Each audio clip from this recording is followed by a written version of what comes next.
Eric. Hello, Carl. It's brilliant to see you again. I'm glad to be back. I just wanted to say, taking your mind back, when was the first time you came to the Yes Group? It would have to be like 1997 or something. Am I doing that right? It would have to be 96 or 97. Yeah. And in fact, it would be before that because it was when I was living in Ireland before I moved to the UK. Because I came over once. You were doing some event with Michael Neal, and I came over and I went to a Yes Group. So it would have been like 96, 97, something I think that was when I first saw your Success Journal emails coming out, right? That's exactly how it started. That's how I found you. Yeah, I remember you wrote to me and said, "Can I advertise in your journal for free?" That makes sense. So, casting my mind back to that and then thinking about, seeing the evolving of our relationship and friendship through the Tony Robbins events.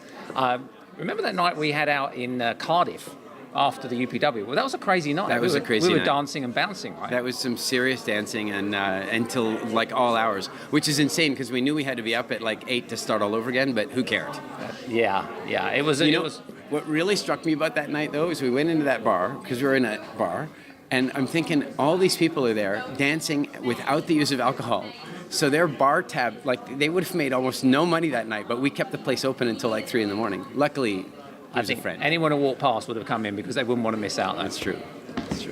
So, coming back to the Yes Group, tonight, it's a bit of a homecoming for you, right? It is. It's really nice to be back.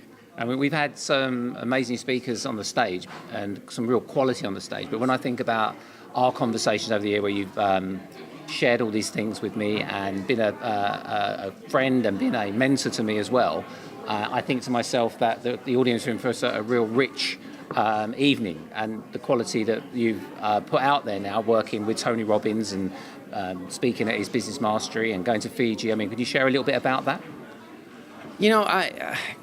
I often, as you know, I often give you credit for, you're a good talent scout. There are some people who are good at talent scouting and there's some that are not. And, you early on in our friendship were saying, oh, you should do some speaking and you should do all this stuff. And I thought you were insane. I really, A, because I was terrified of it, and B, because, it's one of those the people who are doing it already had 10 years under their belt, and how could I compete with all that and what have you? It just wasn't even of interest to me. And the journey over the last, what is that? It's 20 years. Yeah. Has been this incremental process of, I did my very first ever public talk at the Yes Group in Scotland. Wow. It was the first time ever. It was so funny. I don't know if you know this, but Mike Berry, who was running the Yes Group in Scotland at that point, he asked me to come up and do the talk, and I was the second speaker. They had 2 speakers on the night. I was the second speaker, and during the break, I went up to him and I said, I'm a little concerned. And he goes, why? And I said, well, I'm not nervous, and usually I'm terrified, and I'm not at all nervous. And he goes, why would you be nervous? And I go, well, because I've never done this before. And he's like, what? You've never done this before? And I go, no. He totally thought that I actually was a speaker, and that's kind of how he ended up giving me a chance. And then, I have to say that the environment that the Yes Group created, which was a safe, from an audience perspective, the Yes Group is like a sponge. They're always wanting, the membership is always wanting to learn, and they're wanting to apply things. And it's very different than in a corporate speaking world where you're, sometimes even dealing with, I wouldn't call them a hostile audience, but let's say not necessarily an immediately warm audience. And so the Yes Group created a really nice environment for me to get really comfortable with speaking with people who wanted to hear things. And that led to, as you said, I got the random phone call one day to come and work with Tony, which of course I literally thought was a joke when it happened. And then it turned out not to be a joke. And you really are teaching people to do the same thing as you do now, though, right? You're helping people do training and being a public speaker, is that correct? Yeah, and that really happened by accident. I think that because public speaking didn't come naturally to me, because it was something I really had to work at, I've had a lot of people over the years see that transformation in me and then say, well, how did you do that? Right. And I was teaching a business program in Sweden, I want to say 6 or 7 years ago. And also, funny enough, because of the Yes Group in Sweden. Yeah. And the audience just started asking me a lot of questions about public speaking. Right. How did you do this? How did you learn it? And so on. And as a result of that, I created a training to actually start teaching it. And that's now probably, it's our most popular training. Wow. I think you said, because we're trying to get you to be here quite a few times.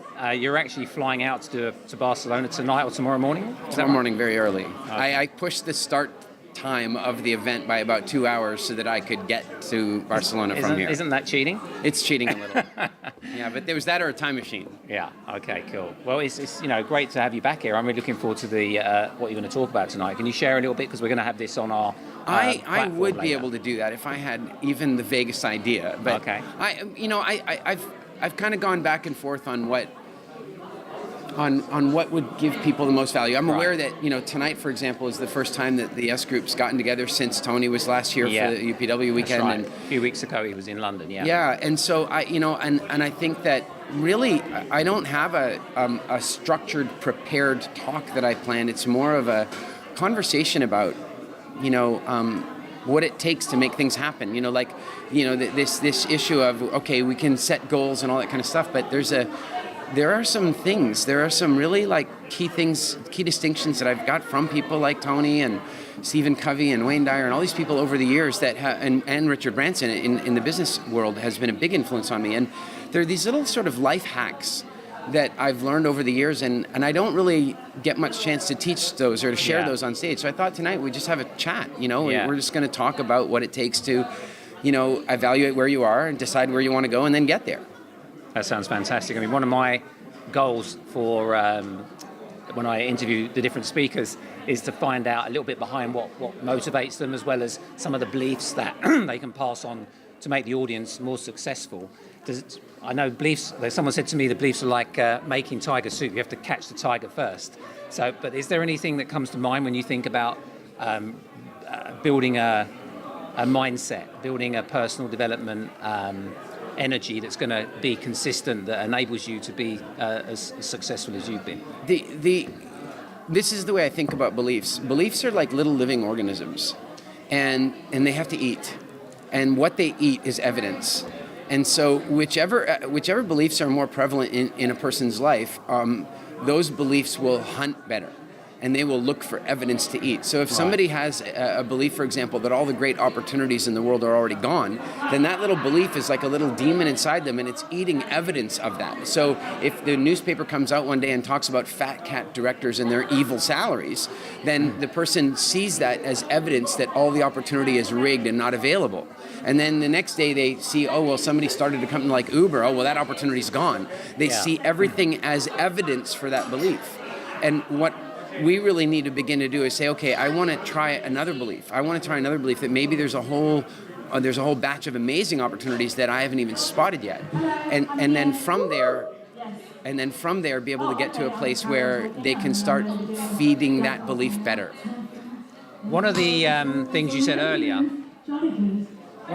earlier was about you thought that when you started on your speaking career that perhaps everyone was already doing this. So there must have been a belief somewhere in your mind that changed from everybody else, if any those people can do it, I can do it, or what was the thing that changed for you? It was a little more jaded than that. What it really came down to was that, look, I'm a big fan of Tony's. He's a good friend. I love what he does. And he started a trend in the speaking world that I didn't really like, and that was this kind of fake it till you make it thing. Now, he was able to do that because he was really doing it. He was really fully able to create change for people in a phenomenal way. He got very good at what he's doing fast. Unfortunately, back then, for example, I remember as a kid looking at Tony and going, well, what did he do? If there was Google, I would have been Googling. What was his business before he became a speaker? But there was no evidence of any of that, right? And what ended up happening is that there's this whole batch of speakers that sprouted up and made their success as speakers. Yeah. Like, I know there are people who make money teaching, stock market investing, and they don't make money stock market investing. And I know there are people who teach programs on how to be a public speaker. And the fact is, all they do is speak about speaking. They've never done a corporate gig in their life. And that's what really got to me, is that I didn't want that. If I was going to speak, I wanted to be able to speak from a place of congruency that, if I was going to speak about business, I wanted to talk about my real business life. If I was going to talk about relationships, I wanted to talk about real things. Yeah, I mean, for me, I said to people tonight, I said to them, come along and see Eric because he's the real deal. And I know you're the real deal because I've seen you make a lot of money in business. I've seen you have a controlled diet. I've seen you a very purpose-driven, mission-driven, values-driven person. You've even seen people tell me that I'm on the wrong track in my business, and I stood up to them and still did it. You've even seen that firsthand. Absolutely. So, I recognize that you're the sort of person that can give people ideas and beliefs that really empower them and make them stronger. So I'm really looking forward to your presentation tonight, and for you to really be able to share some of those ideas that we can add into our mindset. I know I've modeled you. The concept of modeling in NLP is well known now in terms of figuring out how people do other things. Tony talked about it in terms of if we share the same neurology, then we can share the same success. So thanks so much for coming along tonight and making an effort to come out of your way all the way into the Yes Group as a guest, as a volunteer, to come and make a difference to our audience. I really appreciate that, Eric. You're very welcome. I'm always glad to be here.